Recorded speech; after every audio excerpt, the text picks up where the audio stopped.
ကားဖေးကဘယ်လိုဖြစ်မယ်လို့ထင်လဲဒီတိုင်းလေးဆိုရင်အတက်လို့ထင်တယ်နော်ဘယ်လေးလို့ကြည့်အောင်တက်မတက်တဲ့လားတဲ့ရတာအဲ့ဆရာတော်ဘယ်ဘက်ကိုတစ်ဘက်ချိုးလိုက်ကြည့်ရချင်းအဖြစ်တော့ဒါပေမဲ့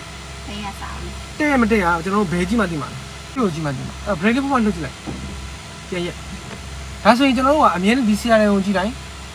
သိနိုင်မှာမလားပုံစံကြည့်လိုက်တော့ကျွန်တော်တို့တဲ့မယ်လို့ထင်နေလေဒါပေမဲ့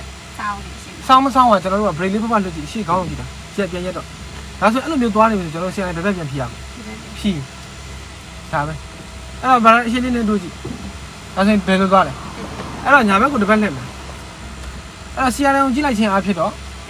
တဲ့နေတယ်ဘာလို့ဆိုတော့ခွင်းကျယ်ပေါ်မှာရှိအောက်မှာအပေါက်သေးလေး2ပေါက်နိုင်လက်တဲ့9နိုင်နဲ့3နိုင်မှာကျွန်တော်ပြောထားတဲ့အတိုင်းကင်ထားတယ်သို့တော်ညာကားတက်မတက်သွားမသွားကိုကျွန်တော်ဘယ်လိုကြည့်မှသိမှာလဲတွေ့ကြည့်မယ်ရက်လိုက်တော့ဒါပဲခုနကကောင်းမှကျွန်တော်တို့က back gear ဆုပ်တဲ့အခါမှာ reverse အားထုတ်လိုက်တဲ့တပင်နဲ့ကျွန်တော်မျက်လုံးကဘယ်မှာရှိနေရမှာလဲ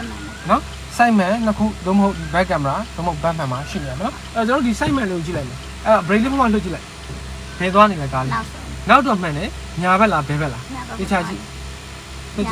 ညာဘက်သွားနေပြန်ရက်တာကျွန်တော်တို့တက်သွားခြင်းဆိုဘယ်ဘက်ပြန်ဖြီးရမလဲဖြီးပြီးတော့ပြန်ကြည့်ပြီးဆုပ်ကြည့်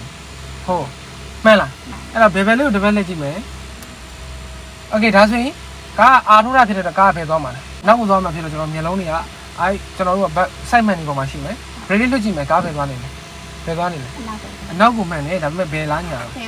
ဘယ်ဆိုရင်ကျွန်တော်ပြန်ဖြီးခြင်းနဲ့တက်သွားခြင်းနဲ့ဆိုရင်ဖြီးပြီးတော့ဘယ်ကိုပြန်ကြည့်မလဲဘက်မှန်ကိုပြန်ကြည့်ဆုပ်ဒီကြည့်ဆုပ်ဒါမှတင်းမတဲ့အသိပါโอเคနော်မျက်လုံးကဒီပေါ်မှာအမြဲတမ်းရောက်လို့မရဘူးဆိုတော့ကိုကသိနေပြီနော်အဲ့တော့ဒီပြန်ထိုးမယ်ကိုကတင်းလေးကိုကြည့်လိုက်မယ်တက်သွားလားဆိုတော့ကြည့်မယ်သွားလားလက်လေးကိုစောင်းကြည့်လိုက်လက်ကိုစောင်းအောင်မနဲ့ကားကောင်းလေးကိုကြည့်ဘယ်လိုဖြစ်လဲကိုလက်စောင်းသလိုမျိုးကျွန်တော်တို့ကားကောင်းကလိုက်စောင်းမယ်ဆိုတော့ကိုမျက်လုံးကမမြင်ရဘူးလားဒါဆိုဆရာကြီးပေါ်မှာကျွန်တော်အတင်းလိုက်ပြီးတော့ကြည့်လို့မရဘူးတော့မနော်သွားလို့ရပါပြီ